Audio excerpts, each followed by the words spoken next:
ಅವ್ರು ಹೇಳಿದ ಬಜೆಟ್ ಈ ಬಜೆಟ್ ಅಲ್ಲಿ ಹೇಳಿದ್ದಂಥದ್ದು ಮುಂದಿನ ಬಜೆಟ್ಗಳಲ್ಲಿ ಇರಲ್ಲ. ಇದು ಬೋಗಸ್ ಬಂಡಲ್ ಬಜೆಟ್.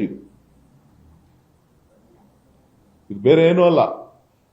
ಬಿಹಾರವನ್ನ ಚುನಾವಣಾ ದೃಷ್ಟಿಯಿಂದ ರಾಜಕೀಯವನ್ನ ಅಸ್ಥಿರತೆಯನ್ನ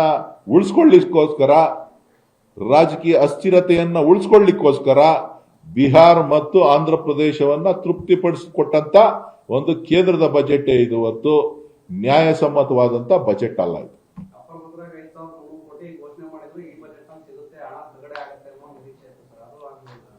ಅವ್ರೇನು ಕೊಡಲ್ಲ ರೀ, ಅವ್ರೇನು ಕೊಡೋದಿಲ್ಲ.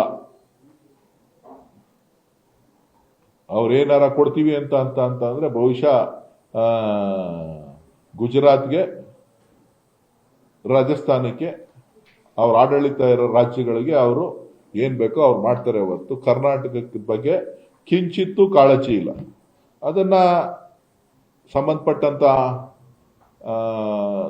ಸಚಿವರುಗಳಿರ್ಬೋದು, ಭಾರತೀಯ ಜನತಾ ಪಕ್ಷದ ನಾಯಕರುಗಳಿರ್ಬೋದು, ರಾಜ್ಯ ನಾಯಕರುಗಳಿರ್ಬೋದು, ಲೋಕಸಭಾ ಸದಸ್ಯರುಗಳಿರ್ಬೋದು, ಶಾಸಕರುಗಳು ಇದರ ಧ್ವನಿಯನ್ನ ಎತ್ತಬೇಕು. ನಮ್ಗೆ ಅನ್ಯಾಯ ಆಗ್ತಾ ಇದೆ ಅಂತ ಹೇಳಿ.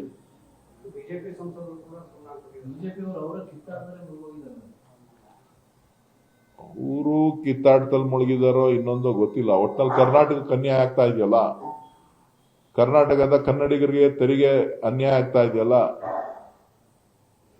ನಮ್ ದುಡ್ಡು ನಮ್ಮ ಹತ್ರ 5 ಲಕ್ಷ ಕೋಟಿ ನಮ್ಮ ಹತ್ರನೇ ಇತ್ತು ಅಂತ ಅಂದ್ರೆ 5 ಲಕ್ಷ ಕೋಟಿ ನಿಮ್ಮ ಹತ್ರನೇ ಇತ್ತು ಅಂತ ಅಂದ್ರೆ ನೀವೇನ್ ಬೇಕಾದ್ರೂ ಮಾಡ್ಬೋದು. ಹೌದಾ ಅಲ್ವಾ? ಪ್ರತಿ ವರ್ಷ 4 ಲಕ್ಷ ಕೋಟಿ ಅವ್ರಿಗೆ ದುಡ್ಡು ಕೊಟ್ಬಿಟ್ಟು ನಾವು ಅವ್ರ ಹತ್ರ ಭಿಕ್ಷೆ ಬೇಡುವಂತ ಪರಿಸ್ಥಿತಿ ನಿರ್ಮಾಣ ಆಗಿದೆ ಅಂತ ಅಂದ್ರೆ ಎಷ್ಟು ಸರಿ? ಅದು ಎಲ್ಲಾ ಸ್ಟೇಟ್ಸ್ ಒಪ್ಕೋಬೇಕು. ಈಗ ಆಲ್ರೆಡಿ ಅವ್ರದ್ದೇನೆ 2/3 ಮೆಜಾರಿಟಿ ಇರೋದ್ರಿಂದ ಎಲ್ಲವೂ ಕಷ್ಟ.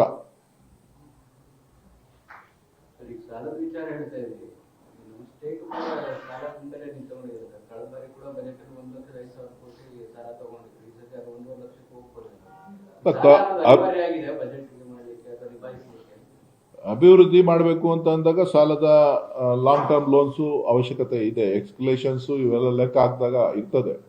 ಅದು ನಾನು ಯಾಕೆ ಆ ವಿಚಾರವನ್ನ ಹೇಳಿದೆ ಅಂತ ಹೇಳಿದ್ರೆ, ನರೇಂದ್ರ ಮೋದಿ ಅವರ ಒಂದು ಕಚೇರಿಯ ಹೇಳಿಕೆ, ನೆಹರು ಕಾಲದ ಹೇಳಿಕೆಯನ್ನ ಅವರು ಹೇಳಿದ್ರು. 12 ಲಕ್ಷದವರೆಗೆ 25% ತೆರಿಗೆ ತಗೋತಾ ಇದ್ರು ಅಂತ ಹೇಳಿ. 12 ಲಕ್ಷ ಅವತ್ತು ಕಟ್ತಾ ಇದ್ದವ್ರು ಎಷ್ಟು ಜನ ಅನ್ನೋದನ್ನು ಲೆಕ್ಕ ಹಾಕ್ಬೇಕು. 12 ಲಕ್ಷದ ವ್ಯಾಲ್ಯೂಯೇಷನ್ ಎಷ್ಟಿತ್ತು ಅನ್ನೋದನ್ನು ಲೆಕ್ಕ ಹಾಕ್ಬೇಕು. ಇವತ್ತಿನ 12 ಲಕ್ಷಕ್ಕೆ ಏನ್ ಬೆಲೆ ಇದೆ ಅನ್ನೋದು ಲೆಕ್ಕ ಹಾಕ್ಬೇಕು. ಸೊ ಇದೆಲ್ಲನೂ ಲೆಕ್ಕ ಹಾಕಿದಾಗ ವಸ್ತುಸ್ಥಿತಿ ಏನು ಅಂತ ಗೊತ್ತಾಗ್ತದೆ. ಸೊ ಇದನ್ನ ಯಾರು ಕೂಡ ಚರ್ಚೆ ಮಾಡೋದಿಲ್ಲ. ವ್ಯಂಗ್ಯವಾಗಿ ಏನ್ ಬೇಕಾದ್ರೂ ಯಾರು ಬೇಕಾದ್ರೂ ಮಾತಾಡ್ಬೋದು. ಆದ್ರೆ ಪ್ರಧಾನಮಂತ್ರಿ ಕಚೇರಿ ಈ ರೀತಿ ಮಾತನಾಡ್ತಕ್ಕಂಥದ್ದು ಪ್ರಜಾಪ್ರಭುತ್ವ ವ್ಯವಸ್ಥೆಯಲ್ಲಿ ಸರಿ ಇಲ್ಲ. ಪ್ರಜಾಪ್ರಭುತ್ವ ವ್ಯವಸ್ಥೆಯಲ್ಲಿ ಎಲ್ಲ ಅಂಕಿಅಂಶಗಳ ಆಧಾರದ ಮೇಲೆ ಪ್ರಧಾನಿ ಕಚೇರಿಯಲ್ಲಿ ಕಾರ್ಯಾಲಯ ಕೆಲಸ ಮಾಡಬೇಕು. ನನ್ನನ್ನ ಟೀಕೆ ಮಾಡೋದು ರಾಜಕೀಯವಾಗಿ ಅಥವಾ ಇನ್ನೊಬ್ಬರನ್ನ ಟೀಕೆ ಮಾಡೋದು, ಯಾವುದೋ ಇನ್ನೊಂದು ಪಕ್ಷನ ಟೀಕೆ ಮಾಡೋದು ಬೇರೆ ವಿಚಾರ.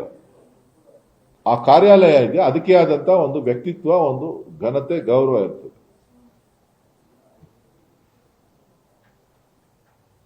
ನೇರಪ್ಪ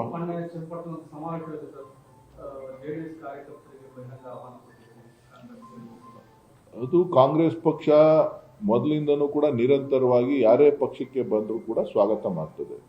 ಪಕ್ಷದ ಸಂಘಟನೆಯ ದೃಷ್ಟಿಯಿಂದ ಎಲ್ಲರನ್ನೂ ಕೂಡ ನಾವು ಪಕ್ಷಕ್ಕೆ ಆಹ್ವಾನವನ್ನ ನೀಡ್ತೇವೆ.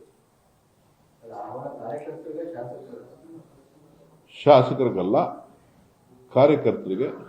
ಶಾಸಕರು ಬಂದರೂ ಸಂತೋಷ.